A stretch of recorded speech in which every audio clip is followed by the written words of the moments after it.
Hello, RC fam. Um, what you can see what I have on the bench right now is that I have the E-Revo 2.0 up there, and I'm just going to give a quick overview of my opinion of this RC. I've had this RC since day one. I was actually one of the early adopters of the E-Revo 2.0 platform. I actually got mine maybe a month after it was released. And the only reason I didn't have it day one is because I wanted a specific color. And anybody who was an early adopter of the E-Revo 2.0 knows that it was kind of hard to get your hands on some specific colors at some hobby shops. So eventually I just took the color that I did not want. They were offering it in orange and green at the time. So I wanted the green one, the green and blue one.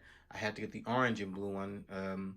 But I eventually did get a replacement body, but I was one of the early adopters of this platform. So let's just go over first. Let's go over a couple of the upgrades that I've done for this car. Now, what you see up there right now, this is actually my show body, the blue body. But the body that I generally run with is this body right here. This is the body that I generally run with. And this body is actually about almost a year and a half old.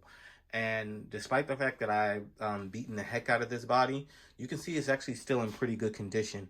The reason I attribute this body to being in this good of condition after 2 years of bashing is this body cage that I installed up here. This is actually a body cage that I got off of eBay. It comes from China. It comes packaged like this. This is actually an extra one that I do have, but, well, maybe it comes packaged different now. But this is the E-Revo 2.0 body cage that you can buy off of eBay.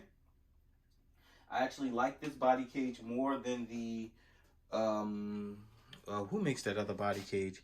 Is it Hot Racing? No, it's not Hot Racing. It's T-Bone body cage. So I actually like this body cage a little more than the T-Bone body cage because I just think it goes along with the body.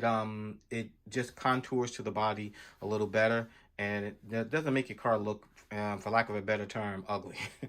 So the other thing that I attribute to saving my body, and this is something I would suggest that anybody does when they get their RC body, is you can see that I duct tape the inside of my body.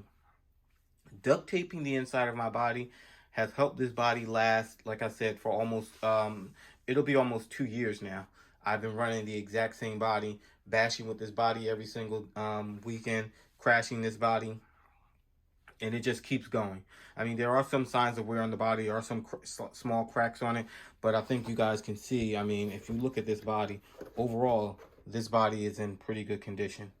So, that's the body. Um, so, like I said, so that's the body.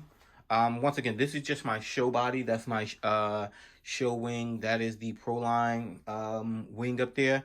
I actually bought this wing. Once again, this is just for show. This is when I put the car up. I have company coming over and I want it to look good. So, you know, it's like cleaning up your bath, cleaning up your kitchen when you know you have company coming over. So that's the, this is just my show body. The other upgrade that I've done to my body is I've installed part 8710, which is these body savers that you see right here. These don't come on the truck standard, but these body savers that you see right here, they actually will really help you save your body. They come for the front and they also come on the back here. You can see right here, right there, and right there. Those are all, those are all the body savers right there. So I would highly recommend that you get these for your truck if you're going to buy an E-Revo 2.0. One of the issues with the Traxxas quick release system as far as the E-Revo 2.0 is concerned is that the screws tend to pull through the body and it ruins your body. That's actually my original body is not in that bad of condition because I also did tape that body too. Actually, no, excuse me, I did not tape that body, but what made me have to get rid of that body was the fact that I had the screws pulled through, so the lid was just flapping around on it. So I would highly recommend that upgrade for your E-Revo 2.0. Okay, so as we continue with the E-Revo 2.0, I'm just going to go over briefly a couple of the upgrades that I've done to mine. First, you can see right here, I no longer have the stock servos in. These are Power HK servos that I purchased. If I was an early adopter of this platform, so if you were an early adopter of the E-Revo 2.0, one of the issues that Traxxas originally had with this car was the servos continually went out. Tractus, being a quality company, if your servo died, they would actually ship you 2 new servos. What I did in the interim is, while I was waiting for the servos, as I upgraded my servos to these 223, these HD power servos. So I've had these servos in for almost a year. Actually, probably since about 2 or 3 months after the E-Revo came out, and they have not failed me. I still function with the dual servo setup. I believe the car was designed to function with 2 servos, so I function with 2 servos, and I haven't had any issues. Next upgrade is, you can see right here, is I have a heat sink installed on my motor. One of the things I would suggest for anybody who's running RCs is, heat is the enemy of all your electronics. It's the #1 enemy of all your electronics. So anything that you can do to keep your electronics cool is always a good thing. So this is a Racing heat sink with a fan installed on it. Now, these are not the original fans that were installed on my that came with this heatsink. One of the things that I found is the Racing fans, the ones that come with this heatsink are plastic. And when you're running your car and you're bashing or you're driving, eventually you're going to end up on your roof. If you're running your car hard, even if you're not running your car hard, you're probably going to end up on your roof. And when you do end up on the roof of your car, what happens is that the roof of your car compacts and it smashes down into the fan. So if you have plastic fans, your fans generally break. So what I've done is I've installed 2 aluminum fans here, and they've lasted a lot longer. And once again, because I was an early adopter of this platform, one of the gentlemen on Facebook, he was fabricating these cages for the fans, and I purchased one of these off of him for about $10, plus shipping. And what I have here is, I have this cage over the aluminum fans, and then underneath here, you can't quite see it, but I have like a 2mm spacer in between the 3 screws, 1, 2, 3, that actually bolt the fan to the heat sink.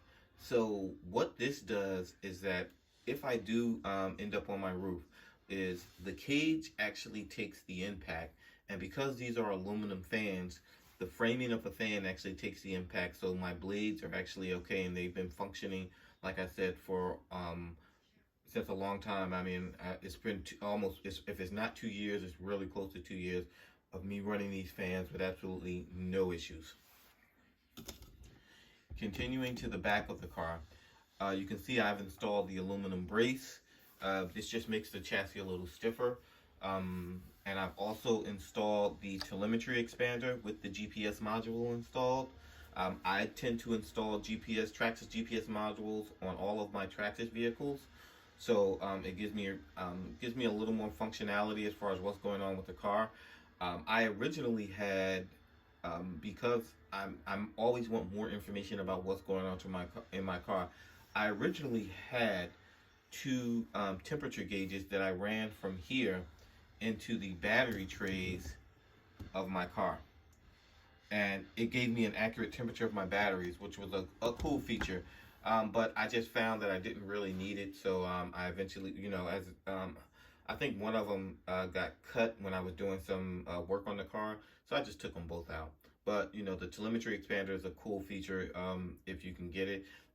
Understanding though, the telemetry expander itself is not very expensive. It's only about $35, $40 depending on where you get it at.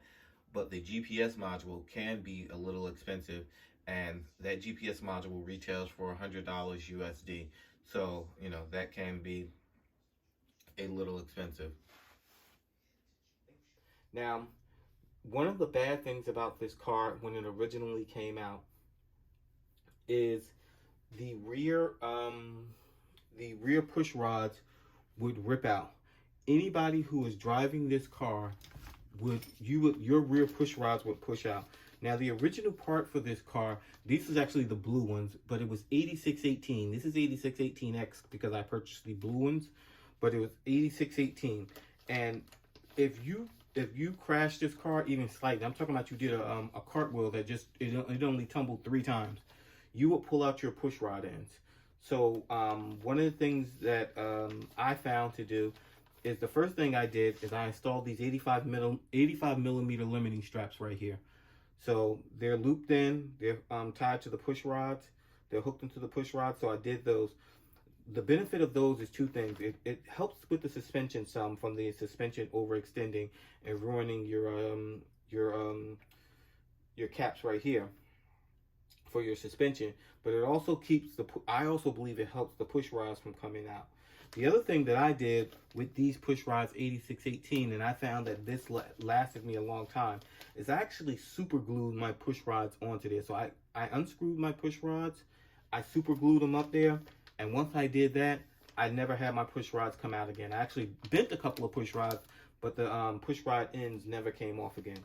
Now, I believe that if you were to go out and you were to purchase a new E-Revo 2.0 today, the new E-Revos come with part 8619X. I don't know if you guys can see that. 8619X.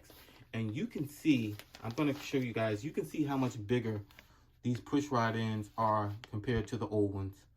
You can see how much bigger they are. So I've never run the 8619X. I can't say how good or bad they are, but they just look a lot beefier. They look a lot stronger. So not only will your push rods not bend because they're a lot thicker, but the push rod ends will not come off.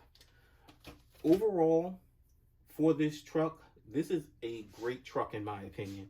A great RC. The E-Revo 2.0 does everything really well. I mean, it's not a great basher as my X-Max. It doesn't handle as well as my Rustler. But if I want to go somewhere and I don't know what the terrain is going to be like, I can take my E-Revo 2.0, and my E-Revo 2.0 will perform no matter what it is. I can take my E-Revo 2.0 to the track. I can take my E-Revo 2.0 to the skate park. I can take my E-Revo 2.0 and do some speed runs. Whatever I want to do with this car can do. And that's why I think this is probably one of my favorite RCs. There are people who don't particularly like this car, and that's their opinion. But one thing I would say is that if you're having a good time with the car, it doesn't matter what anybody else thinks. As long as you're having a good time with the car. When I go out and I run my E-Revo 2.0, I run with a couple of guys who have armor, and they're always disparaging, my car and everything, talking about Traxxas is this and Traxxas is that. But what I say is, you know what? What I tell them is, when I'm out there with them, and we're at the track, when we want to bash, they pull out their. When we want to bash, they pull out their Granite. When they want to race, they pull out their Creighton. I just stick with my E-Revo 2.0 because my E-Revo 2.0 does it all. So overall, this is a very good car. I would highly recommend it. And if you guys, let me know what you think in the comments below. What do you love about this car? What do you hate about this car? Just let me know, and let's see what you guys have to say. Talk to you later.